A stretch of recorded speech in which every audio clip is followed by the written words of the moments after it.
Hey everybody, it's Eric. I have some pretty exciting news. As many of you know, I have been working on a Holocaust screenplay for the past 2 decades with my partner, Debi King McMartin, who lives in Texas. And it was almost made into a really big film about 15 years ago. Things didn't pan out and life went its way, but that's okay, that happens sometime. In the meantime, Debi and I have been turning our screenplay into a novel called Litten's Passion. It's about the story of the first victim of the Holocaust, Hans Litten, a prominent attorney in Berlin, originally from Königsberg, who later moved to Berlin, who was the person who put Hitler on the stand. And here's a picture from that. This is a later picture from Picture Post, but it's a picture of Hitler in the courtroom that day. It's kind of a forgotten moment in history, but before Hitler rose to power, right before, Litten put him on the stand for a number of violent incidents involving the brown shirts. Those were Hitler's thugs at the time, the Nazi thugs. Well, Hitler got exposed by Litten that day in court and never forgot that moment. In fact, the very night that Hitler rose to power, full power, and the Reichstag, the German Congress, was burned to the ground, Litten was one of the first 10 or so people arrested. And later, when Lord Allen of Hertwood, the British pacifist, traveled to Berlin to try to get Litten freed, Hitler told him, Litten was the first to be arrested and will be the last to be released. Well, of course, that's not how it ended, as Litten was eventually murdered in the Dachau concentration camp after years of being tortured and suffering. It's a tragic story, but a story of the utmost bravery and courage that the West has mostly forgotten. Hans Litten is still remembered in Germany, but his story is lost to our world now. And it's a story that my partner Debi and I are trying to revive. The story is partly inspired by the book A Mother Fights Hitler by Irmgard Litten. That's Hans's mother. In fact, here's a copy, and it might be the only signed copy in the world. Inside, Irmgard wrote down, "Fight Hitler while you still have time." Pretty prescient words for a very troubled world today. And I'm very excited because a big publisher has accepted to read our manuscript. So right now it's being read. Debi and I continue to work and polish it. But we thought it would be a good idea if I posted an excerpt of the book. So this is chapter 14, the big courtroom scene between Litten and Hitler. From Litten's Passion, chapter 14. Berlin Moabit Courthouse, May 8th, 1931. And again, that's a picture from that day. 3 hours to resuscitate civilization. Hans devoted 45 minutes apiece precisely to each defendant. Markowski and Hahn were simple men, but well-trained, and thus their airs of arrogant calm. They earned a bit of credit in Hans's eye. Still, they were pawns, and he played them as such. "The communists, they agitated us," Markowski said. Hans turned his back. "And thus you decided to leave the club?" Pregnant pause. Hans turned. "No, instead you followed the instructions of your esteemed leadership." Markowski balked. Hans approached. "Your leaders told you to attack, and like trained dogs you did so. You beat your fellow countrymen. Point of fact, you murdered one of them." Markowski slid off script. We did what was necessary." Hans turned and addressed the room. "And yet civilization offers us 1,000 other possible responses. There is a murdered voice who cannot be present today, who cannot testify. You entered the Eden Dance Palace with the intent to silence such voices. You stole life upon the order of these men present here today." Markowski looked toward the Nazi leadership. He had no idea what to say. He was met with blank stares. Hans turned softly to the judges in their cardinal array. "My justices, the prosecution has nothing further." Defendant Hahn was little different.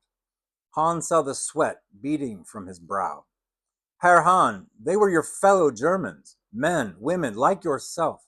Is it really a crime punishable by death to believe in differences other than what you believe?" Hahn said, "We defended ourselves." Hans met his eyes squarely. "Are ideas so threatening? Then why don't you rise from your seat and shoot me, too, in the back? Order was called. The justices called for a momentary recess. The courtroom was filled with murmurs.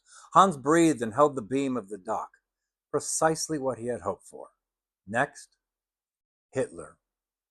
Max and Schlesinger met Hans at the prosecutor table, like boxing cornermen. Max rubbed Hans' shoulders. My God, Hans, if I hadn't seen it with my own eyes. Hans wiped his eyeglasses with a soft cloth. Schlesinger offered his thoughts. Herr Litten, I only wish your father could be present. We may just win the day. The head judge pounded a gavel and motioned for Hans to call his next and final witness. Hans approached the judicial bench. Honored justices, Adolf Hitler is called. Hitler formally took the witness stand. The corner of his right eye, affected by a World War I gas incident, began to water. Hitler reached for a handkerchief and dabbed the corner of his eye. Hans stared at Hitler's crimson armband and began his cross-examination. Herr Hitler, does not the term shock troops imply an atmosphere of violence?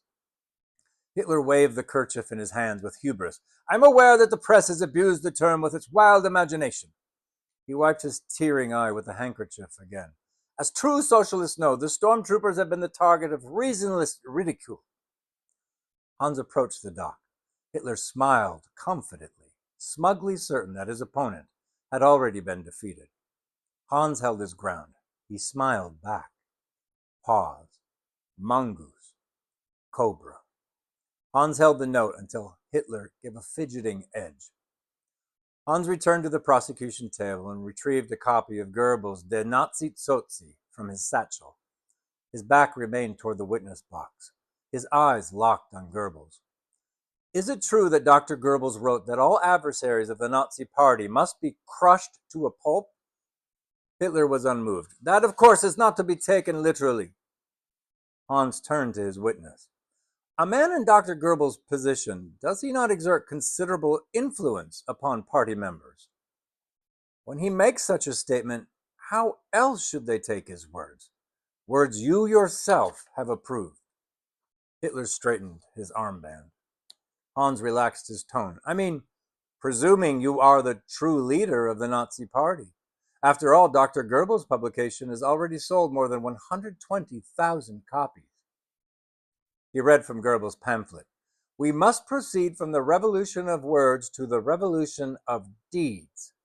At the same moment, at some moment, we must seize force by power.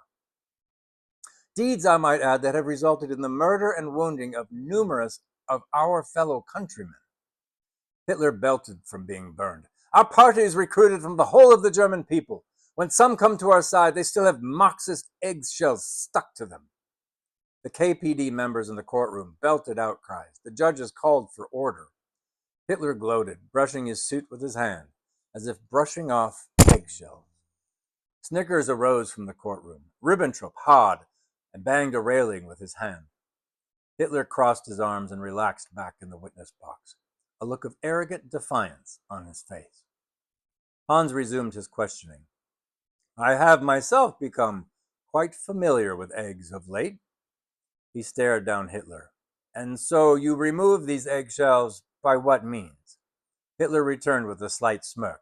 By whatever means necessary. Hans sensed his moment. He approached the witness box, a mongoose leaning on its haunches. What I do not understand, Herr Hitler, is how the Nazi Party can legally justify violent means.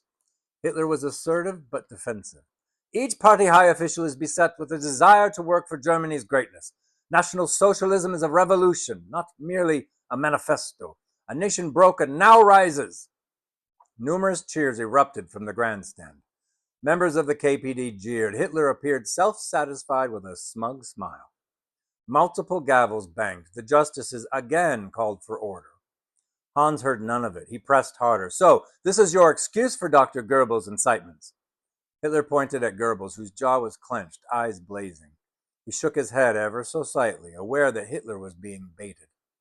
Dr. Goebbels is now a party Gauleiter. All party officials operate within the law. Hans turned to the grandstand and made eye contact with Goebbels. He subtly shook his head. and turned and slowly leaned in toward the witness box.